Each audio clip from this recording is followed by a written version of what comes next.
The Forced Evolutionary Virus, also known as FEV, is a virus artificially created by Westech's nuclear, biological, and chemical division.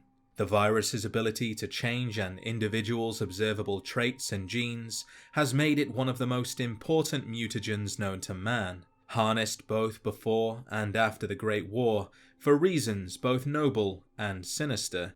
But what is FEV? To quote Father Elijah, "It is a long story, FEV, a virus with an even longer story." So let's take a look at how the virus came to be, what it was used for, and who by. In the beginning, FEV was only the byproduct of the Pan-Immunity Virion Project, a venture dedicated to discovering a cure for the new plague. But that is a different story. All that we need to know is that FEV was never intentionally created, but it was thoroughly tested. The very first testing of FEV, known as Batch 10-011, was conducted at the Westech Research Facility in Southern California. Their experiments began on single-celled organisms, before moving on to plants and then flatworms. The single-celled organisms appeared to be unaffected, but their immunity to both radiation and infection exceeded their expectations, and it was these results that led down a dark path to creating super soldiers, but further testing was needed. Plant life remained unaffected by FEV, while flatworms grew in size and displayed an unnatural resistance to viral contagions. These flatworms may or may not have mutated over several generations into what we know as floaters, a far larger creature partially hovering due to the sacs of toxic gas stored beneath their bellies. Results were promising to say the least, leading to further experimentation, this time on mice. They also grew in size, but this time the FEV appeared to have increased their intelligence, allowing the mice to complete certain tests such as maze running in half the time it would have taken a normal mouse. So there it was, the virus could not only increase immunity, but also intelligence, and up until this point there had been no negative effects. But all good things must come to an end. Rabbits were exposed to FEV, and the first issue that would become frequently associated with the virus was seen, and that was increased aggression. For the first time, the scientists weren't thrilled with the results. Examining the brains of the rabbits revealed changes to the limbic system, the area responsible for emotions, which explained the reason behind their change in behavior. But as to why the virus had made this change, well, that was still a mystery. Batch 10-011 was put aside, and experiments continued with a new batch known as 11-011. Initial experiments began with raccoons. As seen thus far, their size and intelligence increased, but instead of becoming aggressive, their manual dexterity was improved, something the scientists would have no doubt been pleased to witness. This overhaul to their bodies, along with a new level of intelligence, allowed the raccoons to escape their cages and explore the facility. Before they could make it to freedom, Westech security hunted them down and killed them. However, 4 raccoons were never accounted for. And that is a piece of cut content which you can learn all about by clicking the video card in the top right corner. Due to the results of batch 11-011, which seemed promising, it was shipped over to the Westech Research Center in Appalachia for human trials. But instead of experimenting with willing volunteers, they instead infected the townsfolk of Huntersville, who had no idea it was even happening, until they began to change. Those that reached out to Westech for help were isolated and monitored. People mutated into things that couldn't breathe, or masses of retinal tissue.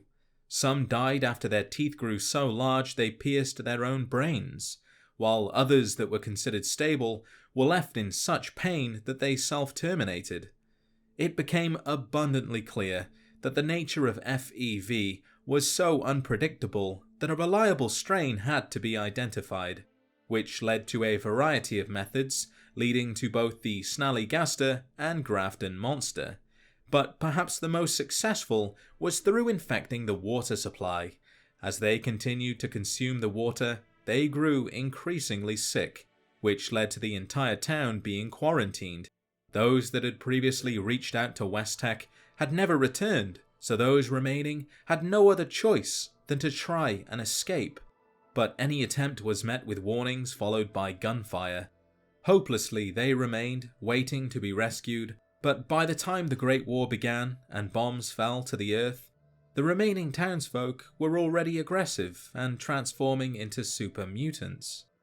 Back at the West Tech Research Facility in Southern California, Batch 11011 was tweaked with several new gene sequences, now named Batch 11101A. This new batch was used to infect dogs. The results showed immediate growth, increased aggression, but no noticeable increase of intelligence. Not much else is known about these dogs, only that after 14 weeks of testing, the final dog was terminated, and the strain was tweaked even further to produce a hybrid batch known as 11111. Unlike the scientists of Appalachia who experimented with humans, chimpanzees were used in their stead. As always, growth and immunity are present in the affected, but just as the rabbits had previously shown, they too were aggressive. 2 died from epileptic seizures which hadn't yet been seen, but the others were terminated all the same. Despite warnings from the scientists who didn't think testing the hybrid batch was a good idea, the government had it transferred to the Mariposa military base, where Leon von Felden and Robert Anderson, 2 esteemed scientists, would continue the research. It is worth knowing that this batch of FEV had an almost 100% success rate, granting lab animals an approximately 60% increase in size and 200% increase of intelligence, making it the perfect foundation for mass-producing super soldiers. But first the hybrid batch would have to be extensively tested on humans in order to wrinkle out any issues. And who better to experiment on than prisoners of war? Another research effort was set up by Vault-Tec Industries in Washington, D.C., with Vault 87 housing an independent research center for Dr. Wayne Merrick, who, according to a terminal entry cut from the final version of the game, was one of the brightest minds in the field of accelerated evolution. Despite his reputation and efforts, he was unable to improve Batch 11111. His human subjects did exhibit superior physical developments such as size, strength, and resistance to ionizing radiation, all things a soldier would benefit from having, but they also showed increased aggression and a severely lacking level of intelligence. Compared to Vault 87 in the Capital Wasteland and the West Tech Research Center in Appalachia, Mariposa in Southern California had the best results. They succeeded in creating the FEV2 strain, which was able to create super mutants with superior physical strength, resistance to an array of physical damages. Even aging and disease no longer mattered, and most importantly, there was only a minor loss of intelligence, and in some cases even that was increased. This was everything the government wanted, and everything the scientists had been working towards, but before it could be fully employed, the soldiers guarding the researchers and their experiments discovered what was truly happening to the prisoners of war. Disgusted by the experiments, the soldiers rebelled, interrogated the scientists, and disbanded from the United States military days before the Great War. After realizing what had happened to the outside world, and fearing another attack from invading forces, they left, sealing the entrance to the base behind them, where it and the FEV remained untouched for quite some time. For many years, Mariposa sat undisturbed. That was until a group of people, including Richard Gray, an exile from Vault 8, and Harold, a caravan master, rediscovered the base during an expedition. Deep in the bowels of the base, where the FEV was held in giant vats, an automated crane struck them both, knocking Harold unconscious and Richard into one of the vats. Harold would awake sometime later, outside the base, with minor mutations from the FEV fumes, while Richard was directly submerged into the vat, unable to escape, floating in the FEV for days until he was finally able to drag himself to freedom, although the man that had fallen in was no longer a man. Instead, his body had been replaced with a pulsating mass of pink flesh. Richard continued to transform for another week, and could feel himself beginning to understand the complex research data scattered around the base. In time, he grew bored and began experimenting with FEV, dipping any animal that he could find into the vats, simply to see what would happen. As expected, they also changed just as he had, and he soon discovered that those submerged at the same time would fuse together. Another new unique characteristic the virus has that wasn't yet known. He methodically researched the FEV, following in the footsteps of those that came before him, first with animals, rats and dogs, before moving on to humans, although they were few in number as he had to wait for them to come to him. After several failures, Richard speculated that radiation could be the deciding factor as to who successfully mutates and who dies. After some time, a mutant emerged from the vats, possessing the greatest level of intelligence yet. The Lieutenant. This highly intelligent mutant suggested there could be a secondary reason as to why not all humans dipped into the FEV successfully mutate. After reviewing all available data, it became clear that the Westtech research facility, where the FEV originated from, had been targeted by invading forces and directly hit by a nuke, which cracked the facility like a giant egg. FEV escaped into the atmosphere, where it mixed with radiation to create something known only as mutated FEV. This mutated virus fell to the Earth, giving anyone it came into contact with some level of inoculation to other sources of FEV. This immunity was the leading cause of failure. The pure FEV at Mariposa couldn't reliably mutate infected humans exposed to the mutated FEV.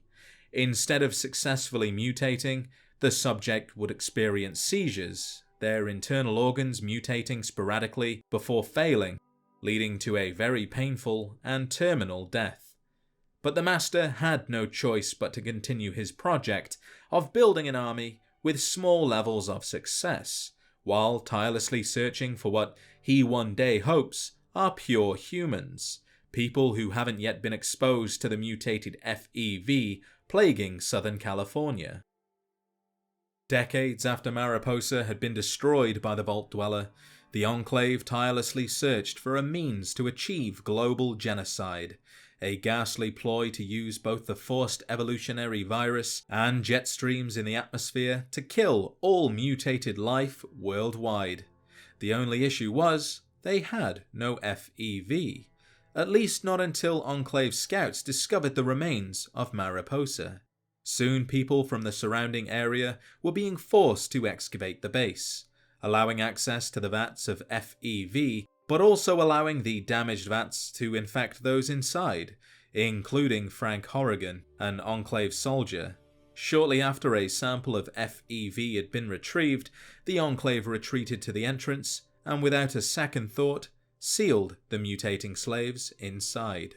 Although it came at a heavy price, the FEV2 sample allowed the Enclave to begin researching into the creation of a biological agent capable of killing mutants.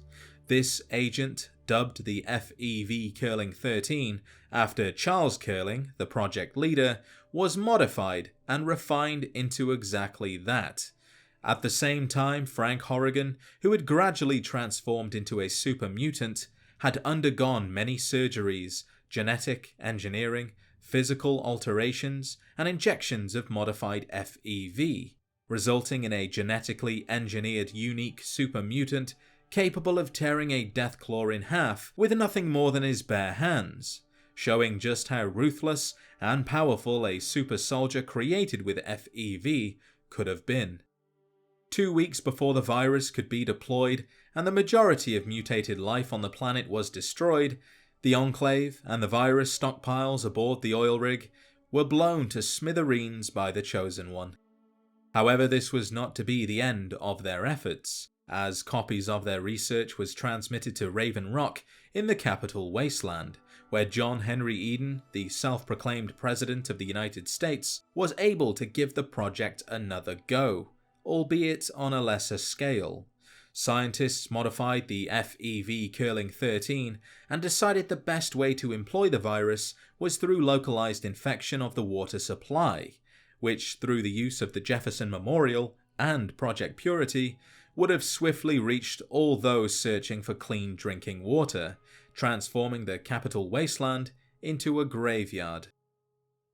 In the Commonwealth, a sample of FEV had been retrieved by the Institute and used to progress their synths from machines into synthetic humans.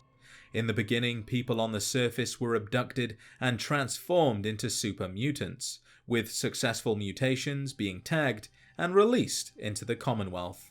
But it was soon realized that the organic synth project couldn't work, as radiation-induced hereditary damage was too much of an obstacle to overcome. What they needed was pre-war human DNA, but without access to it, the project grew stale and was abandoned.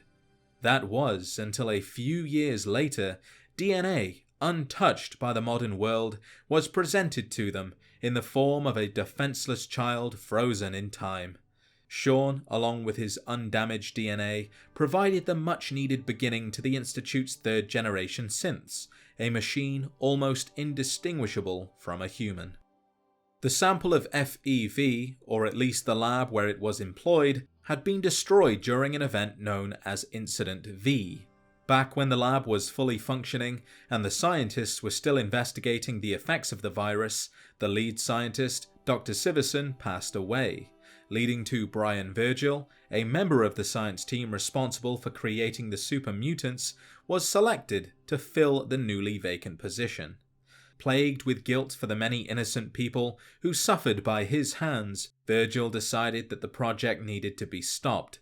He destroyed the lab and willingly infected himself with FEV in order to survive the intense radiation of the glowing sea, somewhere he believed he would be safe from Father, Kellogg, coursers, and anyone else who may come searching for him. As you can see, the Forced Evolutionary Virus has a long and rich history, with many uses both noble and heinous. Now let's take a look at some of the projects I haven't yet mentioned that involve FEV. Beside turning humans into super mutants and centaurs, the Master also experimented with FEV by directly injecting it into the brain, usually the pineal gland, amygdala or medulla, which altered the brain chemistry of the subject. These experiments were done to see if psychic abilities could be unlocked, and he was partially successful, resulting in 4 very powerful subjects known as Psykers. Wiggum, Lucy, Moore, and Gideon were the 4 remaining survivors of this treatment, now wielding the ability to control electricity, fire, read thoughts, and move objects with nothing more than their mind. As brilliant as these powers might sound, the experiment usually rendered the subject insane, but this has been counteracted through the means of something called a psychic nullifier, a strange piece of technology which reduces their powers and keeps their minds intact. Mostly, anyway. It should be said that this is not the only way to create a psyker. Some are born naturally, others achieve it through alien technology, and in rare cases, it is the result of prolonged isolation. Either way, it's an interesting ability that definitely needs to be thoroughly explored. Before the Westech research facility in Southern California was cracked open, lab rats were exposed to FEV. Not much is really known about them. In the documents, the closest I could find to lab rats were white mice, but those aren't the same thing. So either the rats weren't documented, or they were more of an infestation, and once the facility had been destroyed, they were exposed to FEV and escaped into the wasteland. So far, only 2 specimens are known: King Rat, the leader of the rats infesting Klamath, and Brain, the unlikely leader of the renewal cult of Gecko. I think it's safe to say that these rats are natural leaders, given their positions, but one is more ambitious than the other. Brain wants to conquer the world and consume cheesy poofs, while King Rat foams at the mouth and simply wants to bite you. I don't know how you feel about talking rats, but I think rescuing a lab rat from a research facility could make for an interesting quest, and maybe even a companion too. These creatures were created at the Mariposa military base in Southern California, but not by the scientists who once conducted the research, but by the Master, created by throwing multiple animals into the vats of FEV at the same time, humans, dogs and rats all coming together to create something new and terrible. After the Enclave recovered the FEV from Mariposa, they created a mutagen that could increase the intelligence of Deathclaws, with aims to make them capable of understanding and following orders. You see, they were intended to be used as first-wave soldiers, capable of tearing enemy forces apart without second-guessing their own safety. However, the modifications exceeded expectations, instead giving them human-level intelligence. And although they did experience first-hand combat, they soon realized that their time was coming to an end. So they deserted the Enclave and settled down in the newly abandoned space of Vault 13 to have somewhat of a normal life. Although we all know too well that the Enclave aren't the forgiving type. Back in the capital wasteland, giant fire ants can be seen infesting the town of Greyditch. A man named Dr. Weston Lesko attempted to reduce their size through the use of FEV, hoping to achieve something similar to the ants found in pre-war gardens. However, the experiment failed, and instead of reducing their size, they instead gained the ability to spit fire. Where exactly Lesko got his sample of FEV from is unknown, but I do intend to make a theory video trying to answer just that. These monstrous dogs have undergone the same treatment as their super mutant masters, and just as good boys do, they follow their masters, alerting them to intruders with a blood-curdling howl.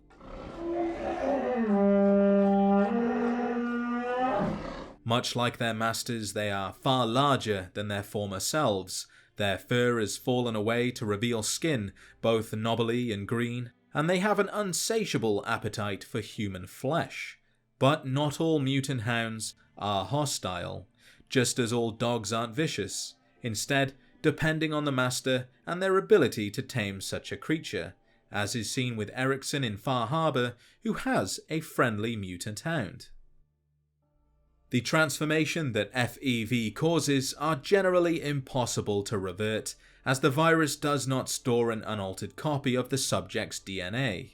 Theoretically, the process could be reversed by infecting the mutated subject with a secondary virus containing their original DNA.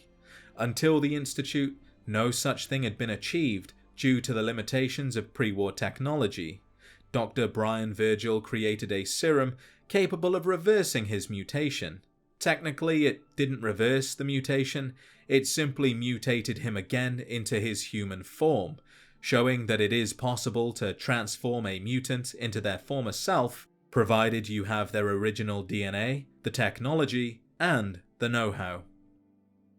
FEV is a volatile, unpredictable virus with many issues and mutations that you really don't want to see, but there are some things that FEV can provide humanity with: eternal life, increased strength, greater intelligence. The only question we have to ask ourselves is how much are we willing to sacrifice in return for those wonders? Be sure to show your support by liking the video and subscribing if you haven't already for more Fallout content. If there's anything you would like to see in a later video, leave a comment and I'll see what I can do. With that said, thank you as always for watching, and I'll see you in the next adventure.